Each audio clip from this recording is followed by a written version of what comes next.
Hello there, healthcare humans. Thank you so much for coming back for another episode of The Other Human in the Room.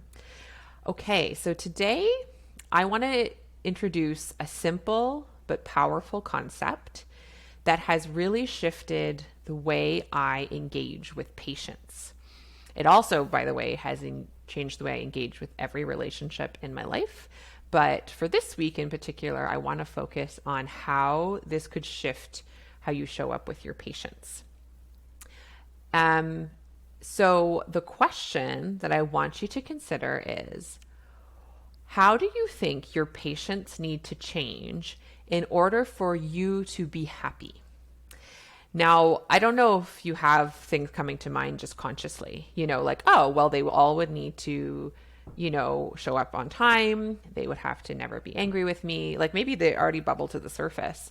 But certainly if you think of your patients where you struggle with them the most, where they stay on your mind, where you feel the most resentment or anxiety or angst about them, the patients where your heart sinks, really asking yourself and like writing down or talking out the specific answers that your brain gives you.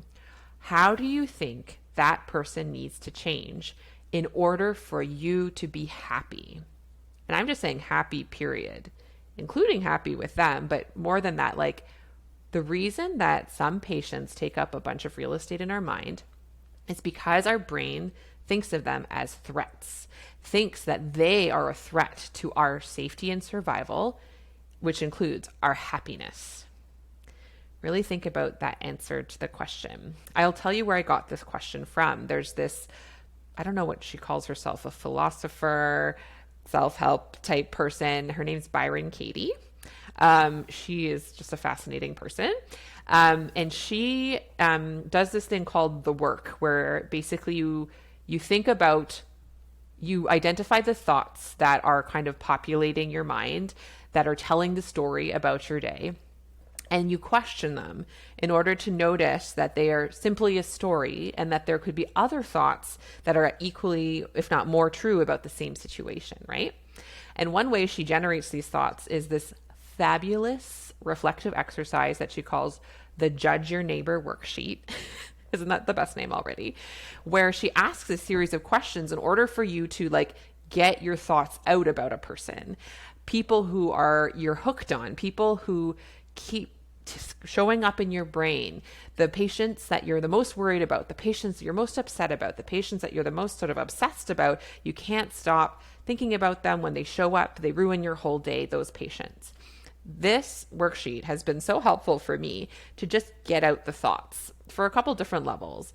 On one level, it has been extremely freeing to just like get out my judgmental thoughts about patients, because I think a lot of us think it's bad that we have them, as if it's not just a completely normal human tendency to create judgment about people we see, especially we judge them to be threats and then add a story in our brain about what that threat may mean. So someone comes in and they are constantly interrupting me. They're asking me for 5 different things within the first 5 seconds that I'm seeing them. That's going to disrupt the way I think this appointment will go. And my body is going to register, this is like not my usual. And depending on my conditioning, I may register that as like irritation or annoyance or anger at them.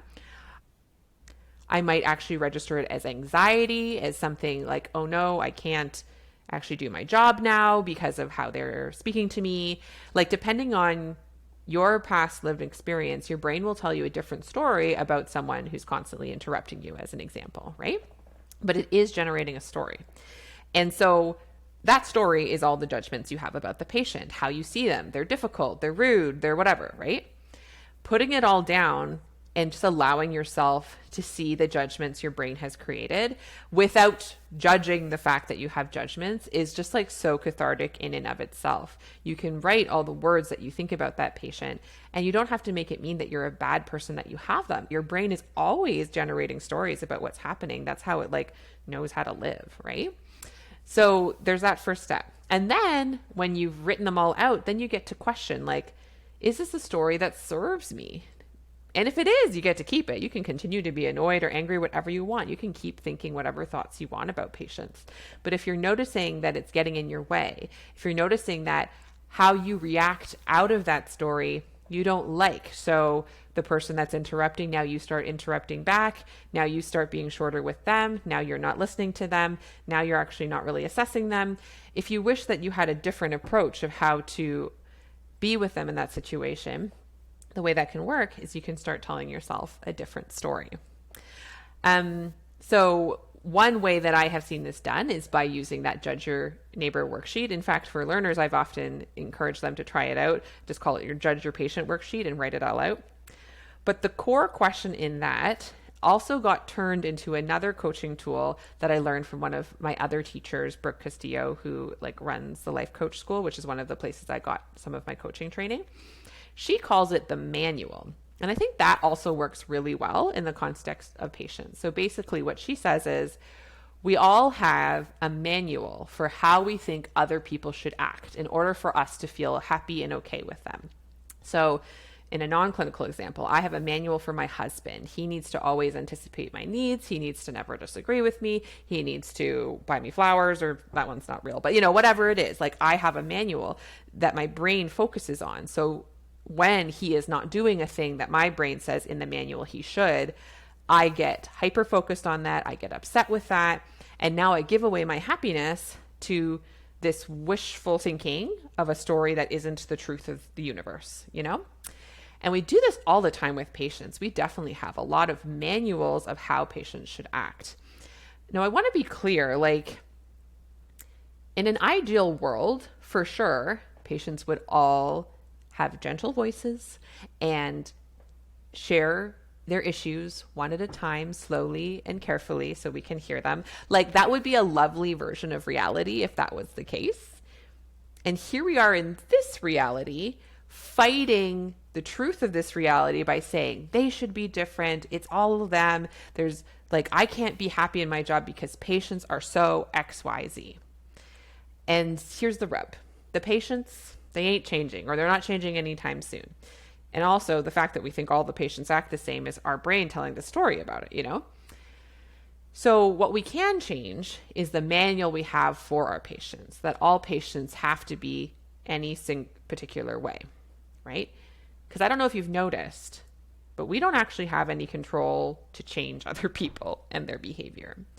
I will name, go back to our boundaries episode, you do have control over what you allow in terms of behavior in your space. So if someone is being violent towards you, having a manual that they shouldn't be violent actually isn't helpful in that here they are being violent. So if you're just I just wish they'd stop being violent and I can't be happy and I can't take action until they stop being violent, then they're being violent towards you and you're not changing anything.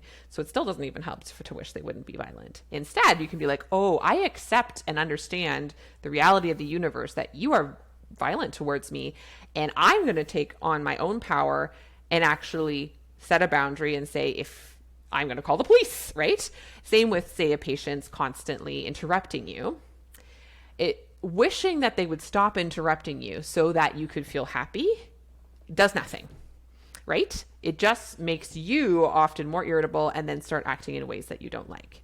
If you accept this is a person who's going to continue to interrupt me, that doesn't mean then you say it's okay for them to continue that behavior necessarily. So say they're interrupting you so much you literally can't get a word out. It may be a case of I notice that you're interrupting me. Just so you know, it's going to make it really hard for me to share what I need to share with you. How can we negotiate this? Or, whatever it is. If you want to negotiate it within the room, if you want to set a boundary of if they yell at me one more time, I'm going to leave the room, whatever it is. Setting a boundary actually works better if you have released the manual that they should be different than who they are. Because again, it's not about changing them. Accepting them for exactly how they are right now doesn't mean you endorse or agree or allow them to continue a behavior against you that is harming you if it is, but it's actually just seeing them for fully who they are, I should say, and not wishing they'd be different. Wishing they'd be different is a beautiful wish you can wish in your heart, but thinking that you can't be happy until they change means that their behavior is now in charge of your happiness. So I want to ask you again, what do you think you need from your patients in order to be happy? We don't think it consciously, rationally necessarily, but we definitely think it all the time. I know I still have unconscious manuals for some of my patients. I wish I have manuals for their bodies. I wish their bodies would just get better and stop giving them so much pain so they would stop calling me and I would have to see them so often and feel all this sadness. And really the reason I wish all of that is because I think I can't feel happy while they're coming and offering the suffering to me.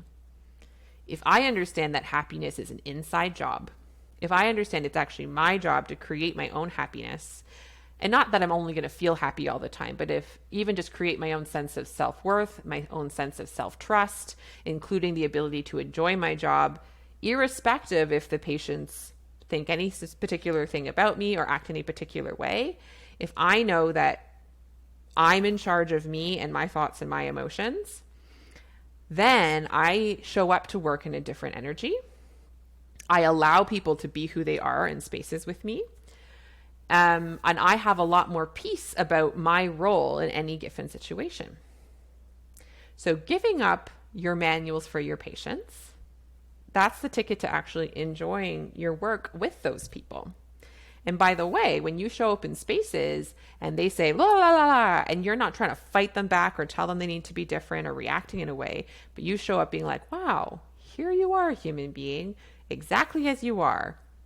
That's fascinating. I don't even have to like it, but if you just are like, yes, this is exactly who this person is, and you know who they are, and you're not continually surprised that they act any other way than the way they always act, then you get to take your power back and say, okay, so understanding that they are who they are, do I want to set limits on how often I see them?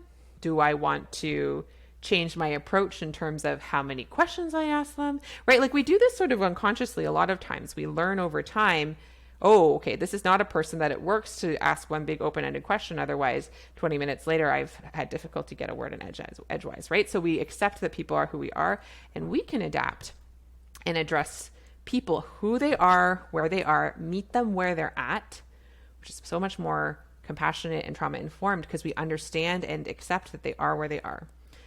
Certain person will never quit drinking until they do, but I don't have to say I won't be happy until you quit drinking or something, right? We can say, I hear where you're at. Tell me more about where you're at. Let me understand your experience. Not only is that more peaceful for me and allows me to feel higher levels of compassion and affection and connection for my patients, but also patients experiencing acceptance and validation for who they are. That's the doorway to them considering if they want to change something anyway. It's this beautiful paradox, like all the other paradoxes I talk about in these spaces, right? The moment that you let go of the need for someone else to change and accept them for who they are, and do that again and again and again, you create a space where they may awaken to the possibility of changing for themselves. That's like how human behavior works. I don't know if you noticed that. So yeah, that's the main concept I wanted to talk about today. It's a shorter episode, but it's a potent concept. So I just want to ask you that one question again. What is it? I'm going to actually ask it the Byron Katie way. In order for you to be happy in a certain patient relationship, what do you need them to think, say, feel, or do that they're not doing now? Write down that list and understand that those are the places, those beliefs are what are handing your ability to enjoy your work and be happy over to a patient, and you're putting it in their hands. And asking the question underneath that, why? Why do you need them to start taking their medication in order for you to be happy? Why do you need for them to show up on time in order for you to be happy? Because underneath there are beliefs about your control over your life, about your goodness as a clinician / as a human being, that if you unearth those beliefs, you can question those, understand that they don't have to be the full truth of the situation, understand the inhuman stories baked into that, right? So if they show up late, that means I'm going to be late. Is that always true? What are the other options? If they never take their medication, I look like a bad doctor. That's such a common one, because then what? The specialist judges me. That's an inhuman story, that patient's in charge of themselves and whether they choose to take medication or not. I'm in charge of offering my menu, and I can feel good about that and let go of the rest. It's not my business. That's another thing that Byron Katie's always saying is like, stay in your business. Don't be in their business. If you are over there in their business as a patient, no one's looking at your business. And that happiness is an inside job is just so totally true. So the more we can see the ways we've been conditioned to believe that our happiness is contingent on the actions of others, which is just all in human stories all around, we can take back our power, take back our understanding of what we are actually in control of, and actually learn to own and love our own lives and our own work as authentic humans practicing this craft of medicine. So I'd love to know what you think about this idea. It's been revolutionary to me. I'm going to put both this question that I've asked you as well as a link to like that Judge Your Neighbor worksheet in the show notes of this episode. And if you try it out, I would love for you to email me or DM me and let me know how it went. It's potent. And some of the ways that you can take the work and how the 4 questions that Byron Katie asks and the turnarounds, I got really deep into it for a while. And I think it's a fascinating way to help untangle the stories we tell about ourselves and other people that just keep us in so much suffering. And if we shift those stories and we shift our thinking around things, it takes time, but it is so powerful to know where our power really lies. And so I invite you to consider what happens if you release those patient manuals, and instead, what story do you want to tell about your patients and about yourselves that brings your sense of power back to you? Something to think about. All right. I hope you all have a great week, and I'll talk to you next week.